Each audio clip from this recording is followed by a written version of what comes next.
കുടിച്ച് രസിക്ക്.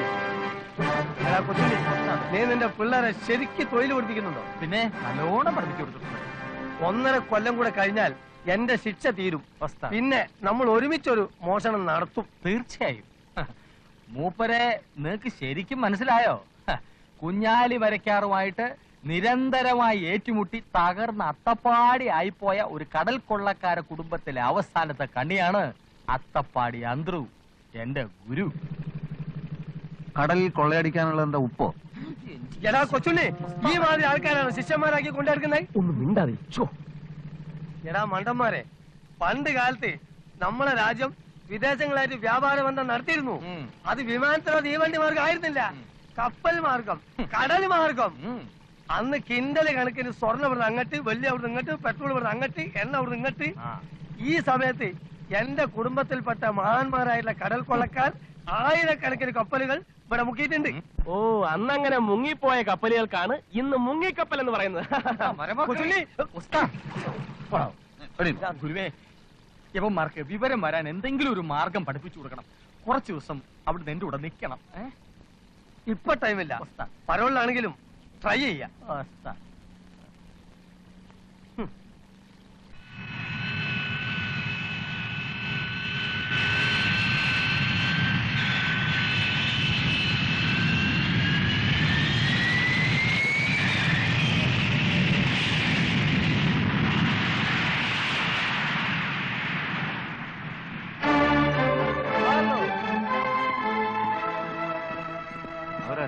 എനിക്കറിയില്ല.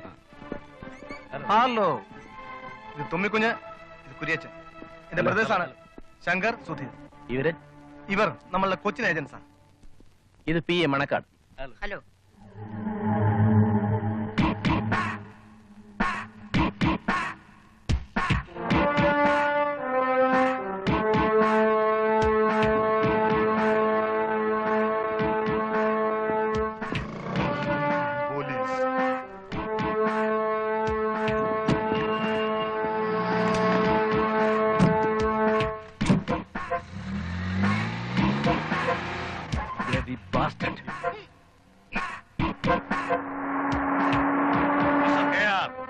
സാധാരണ നിങ്ങളെ പോലുള്ള മുതലാളിമാര് എന്നെ പോലുള്ള പ്രൊഫഷണൽ കില്ലേഴ്സിനെ അയക്കാറേ ഉള്ളൂ, പക്ഷെ കൂടെ വരാറില്ല. നിങ്ങൾ അത് ചെയ്തു, അതും പട്ടാപ്പകൽ. നിങ്ങളുടെ ധൈര്യത്തെ ഞാൻ അഭിനന്ദിക്കുന്നു. തും ഏക് വീർ യോദ്ധ ഹൈ. അവരങ്ങനെ രക്ഷപ്പെടാൻ പോകുന്നില്ല. സിന്ദഹി കി സവാൽ ഹേ. ഇന്ന് രാത്രി ഹോട്ടലിൽ വെച്ച് അവന്മാരുടെ കഥ ഞാൻ കഴിക്കും. എന്റെ കൂടെ വന്ന് നിങ്ങൾ ആ റിസ്ക് എടുക്കണമെന്നില്ല. കൂടെ വരുന്നത് റിസ്ക് എടുക്കാൻ അല്ലടോ കില്ലറേ. വിക്രമന്റെ മക്കള് ചോരയിൽ പിടഞ്ഞ് മരിക്കുന്ന എനിക്ക് കാണണം. എടോ കില്ലറേ, തനിക്കറിയാവോ, ഇന്ന് മദ്രാസിൽ കാണുന്ന അവന്റെ സാമ്രാജ്യം എല്ലാം എന്റേതും കൂടെയാ. ഈ കൊച്ചി കടപ്പുറത്ത് മച്ചുവാ തുഴഞ്ഞ് നടന്നവരാ ഞാനും വിക്രമനും. ഈ ബിസിനസ്സിൽ ഉയർച്ച ഉണ്ടായപ്പോഴൊക്കെ പപ്പാതിന്ന് അവൻ പറഞ്ഞിരുന്നു. ഞാനും അത് വിശ്വസിച്ചു. അവസാനം അവൻ എന്നെ ക്രൂരമായി വഞ്ചിച്ചു. എനിക്കത് മറക്കാൻ കഴിയുന്നില്ല. നിങ്ങളെപ്പോലുള്ള വലിയ വലിയ മുതലാളിമാരുടെ പ്രതികാര ബുദ്ധിയാണ് ഞങ്ങളെപ്പോലുള്ള പാവപ്പെട്ട പ്രൊഫഷണൽ കില്ലേഴ്സിന്റെ ചോറ്. ദൈവം കൊടുക്കുന്ന ജീവൻ നശിപ്പിക്കാൻ മനുഷ്യന് അവകാശമില്ല സാർ. എങ്ങനെ? കൊല്ലും കൊലയും അല്ലാതെ ഇതിന് വേറൊരു പരിഹാരമില്ലെന്നാണോ?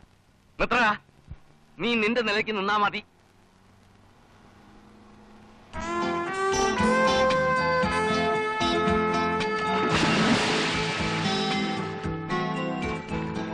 ഡാഡി ചീറ്റ് ചെയ്തെന്ന് പറയുന്നതിൽ വലിയ അർത്ഥമൊന്നുമില്ല. രണ്ടുപേരും കൂടെ മച്ചുവാ തോന്നിട്ടുണ്ടെന്നുള്ളത് ശരി തന്നെയാണ്. പാർട്ണർഷിപ്പ് ബിസിനസ് ആകുമ്പോൾ രണ്ടുപേർക്കും തുല്യ പങ്കാളിത്തം വേണം. റിസ്ക് എല്ലാം ഡാഡിയുടെ പേരിലേക്ക്, ലാഭത്തിന്റെ പങ്ക് വെട്ടാൻ കെയാറും. ഞാൻ പറഞ്ഞിട്ടാ അയാളെ കട്ട് ചെയ്തത്. ഞങ്ങൾ പറഞ്ഞ അതല്ല ചേട്ടാ. കഞ്ചാവും ചരസും ഒക്കെ നമുക്ക് കിട്ടുന്നത് കൊച്ചിയിൽ നിന്ന്. കൊച്ചി ഒഴിവായിക്കൊണ്ടൊരു പ്രവർത്തനം നമുക്ക് പറ്റില്ല. അപ്പൊ ആവശ്യമില്ല ഒരു ശത്രു ഉണ്ടായാൽ അത് നല്ലതല്ലോ. ആര്? കെയാറോ? അവനത്ര പ്രബലനാണെങ്കിൽ ഡാഡി അങ്ങനെ ഈസി ആയിട്ട് അവനെ കട്ട് ചെയ്തു. ആ, വരുന്നിടത്ത് വെച്ച് കാണാം.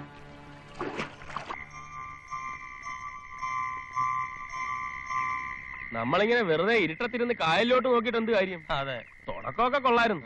ബിയർ, കോഴി, നാടൻ. ഗുരുവിന്റെ പോക്കറ്റിന്റെ ആപ്പീസ് പൂട്ടിയെങ്കിൽ ഞാൻ പിള്ളേരെ കൊണ്ട് പൊക്കോട്ടെ. ഓണ പോക്കിൽ വല്ല ചായക്കടയോ മുറുക്കാൻകടയോ കുത്തി തുറന്ന് സ്ഥലം വിട്ടേക്കട്ടെ. ചുണ്ണി, എന്റെ വാസ്തവസ്ഥിതി അറിഞ്ഞാൽ കൊച്ചുണ്ണിക്ക് എന്നെ വിട്ടു പോകാൻ ഒക്കൂല. 3 കാര്യത്തിൽ ഇന്ന് വരെ ഞാൻ ഒരാളെ സഹായം തേടിയില്ല. അറിയാലോ, പെണ്ണെട്ടാൻ, കുട്ടികളുണ്ടാക്കാൻ, മോഷ്ടിക്കാൻ. ആ ബ്രെയിൻ ഇന്നും ഇരിക്കുന്നുണ്ട്. പക്ഷെ പണ്ടത്തെ പോലെ തടി കളിക്ക് പണിയെടുക്കാനുള്ള താക്കത്തില്ല മോനെ. പുരാണം നിർത്തി കാര്യം പറയാന്നേ. പാതിര തങ്കപ്പാ ഉണ്ടായി ഗുരു പറയട്ടെ. അദ്ദേഹത്തിന്റെ മനസ്സിൽ എന്തോ കിടന്ന് ഇളകിമറിയുന്നുണ്ട്. നേരാണ് കൊച്ചുണ്ണി. അനക്കറിയോ, കെട്ടുപ്രായം കഴിഞ്ഞിരിക്കണ എന്റെ മോൾ അലിക്ക തയ്ച്ച് വിറ്റിട്ടാണ് ഇങ്ങക്കൊക്കെ ആ പാർട്ടി നടത്തിയത്. വേറെ വഴിയില്ലാഞ്ഞിട്ട് ആ കുട്ടിക്ക് ഒരു നിക്കാഹത്ത് വന്നിട്ടുണ്ട്. കൊച്ചുണ്ണിയും ശിഷ്യന്മാരും എന്നെ സഹായിച്ചിട്ടില്ലെങ്കിൽ പരോള് കഴിയുന്നതിന് മുമ്പ് നമ്മളെ തലിതാ ഈ കായലുണ്ടാവും. എന്റെ ഗുരു അങ്ങനെ പറയരുത്. എന്ത് സഹായം വേണമെന്ന് പറ. ഗുരുവിന് ഞങ്ങളുടെ ഉയിര് വേണമെങ്കിൽ തരാം. നിങ്ങൾ കൊള്ളാവുന്ന രീതിയിൽ ഒരു മോഷണം നടത്തി തന്ന എന്റെ മോളെ നിക്കാഹ് നടക്കും. ചെറിയൊരു സ്ത്രീധനം, അത്യാവശ്യം ചില ആഭരണങ്ങൾ. സമാധാനമായിട്ടിരിക്കണം. ഗുരുവിന്റെ ബ്രെയിനും ഞങ്ങളുടെ തടിയും ഒത്തുചേർന്നാൽ പാലാട്ട് കോമന്റെ കോട്ടയ്ക്കകത്ത് കയറിപ്പോലും മോഷ്ടിക്കാം. കോട്ടയിലേക്കൊന്നും പോണ്ട. ഞാൻ ഇവിടെ വലിയൊരു ഹോട്ടൽ കണ്ടു വെച്ചിട്ടുണ്ട്.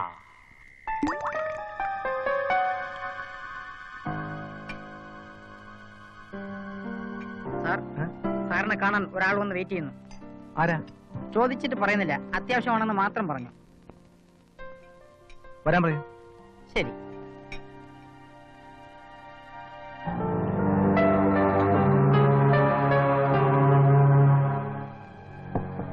എന്താ? ഞാൻ കെയറിന്റെ ഡ്രൈവറാണ്. ഒരു കാര്യം പറയാനുണ്ട്.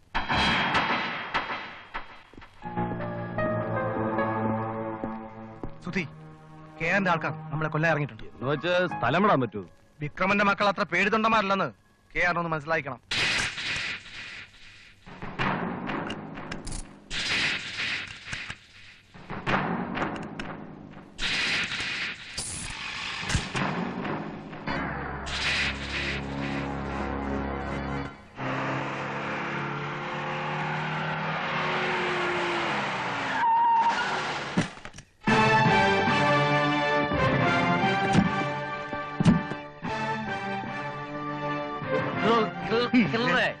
ഞാനും വരുന്നു. I want to see that dead bodies. നിങ്ങൾ ഈ കോലത്തിൽ വന്നാൽ ആകെ കുളമാവും. നമ്മളും ഡെഡ് ബോഡി ആയി പോകും. പിന്നെ ഞാനെങ്ങനെ ശവം കാണും? तुम जाने तक आपको डेड बॉडी मोर्चरी में देखने के लिए सकते हैं. ഓ, മോർച്ചറി പോയാ ഡെഡ് ബോഡി കാണാമെന്ന്. जी जी.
ആരാ ഇവൻ? ഇതുപോലെ മുന്തിയ വലിയ വലിയ ഹോട്ടലിലൊക്കെ ധാരാളം സ്വത്തും പണമുള്ള ആൾക്കാരല്ലേ താമസിക്കുക. അവിടെ ഇങ്ങനത്തെ തോക്കരയുള്ള കാവൽക്കാരുണ്ടാവും. അല്ല ശാനെ, ഇവൻ മാത്രമേ കാണോ അല്ല ഇതുപോലെ വേറെ ആൾക്കാരുണ്ടാവോ? ഉണ്ടെങ്കിൽ എന്ത്, എത്ര ആളുടെങ്കിലും നമുക്ക് കൈകാര്യം ചെയ്യാനല്ലുള്ളൂ. ധൈര്യമായിട്ട് വരി.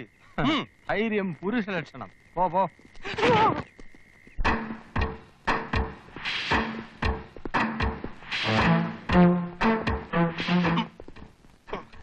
വലിച്ചിളക്കി ആളുകളെ ഇളക്കണ്ട. ഓ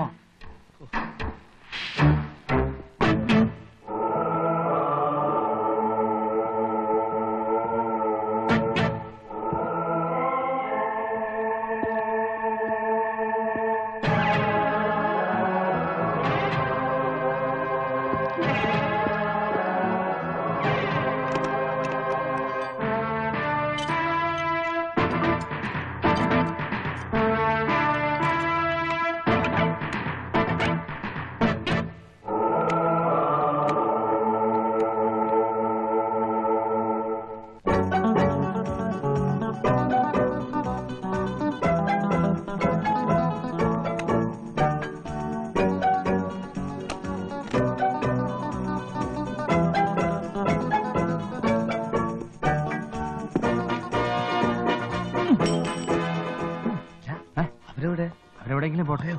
അയ്യോ, അവരെങ്ങനെ പോകാൻ പറ്റുമോ?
വെട്ടിപ്പൊളി.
ഹോട്ടലിൽ കിടന്ന് 3 ബിസിനസ്സുകാരെ കൊലപ്പെടുത്താൻ ശ്രമിച്ചതിന് IPC 307 നിയമപ്രകാരം പ്രതികളായ കൃഷ്ണൻ നായർ മകൻ തങ്കപ്പനെയും കുര്യച്ചൻ മകൻ തോമസിനെയും 3 വർഷത്തേക്ക് കഠിന തടവിന് കോടതി ശിക്ഷിച്ചുകൊള്ളുന്നു.